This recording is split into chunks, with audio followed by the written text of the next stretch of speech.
இந்த பில்லா ஆரம்பம். இந்த இந்த படத்த எடுத்த டைரக்டராடா அந்த படத்த எடுத்தது அப்படிதான் நமக்கே தோணுச்சு. இந்த விஷ்ணுவர்தன் படத்த பார்த்தா மனுஷன், "டேய் யார்யா நீ? நம்ம தமிழ் படத்த எடுப்பேன்னு" சொல்லிட்டு பார்த்தா, ஹிந்தில ஒரு படத்த ஒண்ணு எடுத்திருக்காப்புல படத்த. தக்காளி தாறுமாறான படம். 2021ல ஒரு படம் ஒண்ணு வந்திருக்கு. படம் பேரு ஷெர்ஷா. ஒரு ராணுவ அதிகாரியும் உண்மை கதையா எடுத்து வச்சிருக்காப்புல படத்த. விக்ரம் பத்ரா அப்படின்னு ஒரு கேரக்டரு. அந்த ஒரு கேரக்டர எடுத்து மையமா இந்த இந்த விஷ்ணுவர்தன் டைரக்டர் இந்த ஒரு படத்த எடுத்து வச்சிருக்காப்புல. அந்த அமரன் படம் பார்த்தோம்ல, அதுக்கப்புறம் அதுக்கு முன்னாடி முன்னாடி இப்படி ஒரு சம்பவம் நடந்திருக்கு. அந்த படத்த நீங்க வேற லெவல்ல பண்ணி வச்சுருங்க. இப்ப தான் நம்ம அமரன் படத்த கொண்டாடுறோம். அதுக்கு முன்னாடியே ஹிந்தில நம்ம விஷ்ணுவர்தன் ஒரு படத்த ஒண்ணு எடுத்திருக்காப்புல. அது அந்த அளவுக்கு தமிழ்நாட்டுல வந்து அந்த படம் சேரலன்னு நெனைக்கிறேன். ஆனா ஹிந்தி சினிமால அந்த படம் வந்து ரொம்ப ரீச் ஆகி செம்ம ஹிட் ஆயிருக்குன்னு நெனைக்கிறேன் படத்த.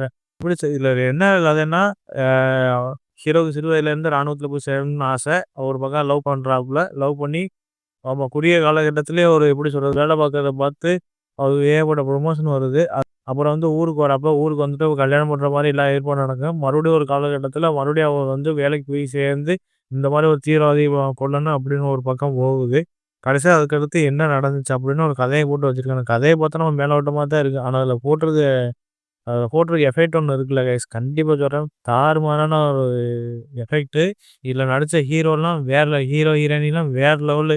இதெல்லாம் நிஜத்திலே இருந்திருக்காங்களா? அப்படின்னு நமக்கே தோணும். உண்மையிலே இது நிஜத்துல நடந்திருக்கு இந்த படம். முக்கியமா இந்த ஒரு பாட்டுக்காண்டி 2 பாட்டு இருக்கு கைஸ். முதல்ல ஃபர்ஸ்ட் பாட்டும் ஓரளவுக்கு நல்லா இருக்கு. ஆனா அது 2வது பாட்டு மனச எங்கேயோ கொண்டு போயிரும். அப்படி இருக்கு அந்த பாட்டு. கண்டிப்பா சொல்றேன். இது ஒரு மஸ்ட் வாட்ச்சான ஃபிலிமு.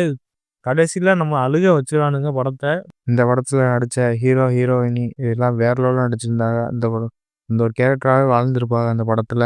நீங்க படம் பார்க்கும்போது உங்களுக்கே தெரியும். இது ஃபேமிலியோட தாராளமா உட்காந்து பார்க்கலாம். ஆனா இன்னொரு பிரச்சனைன்னா, தமிழ்ல கிடையாது. ஹிந்தில மட்டும் தான் இருக்கு. சப்டைட்டிலோட இருக்கு.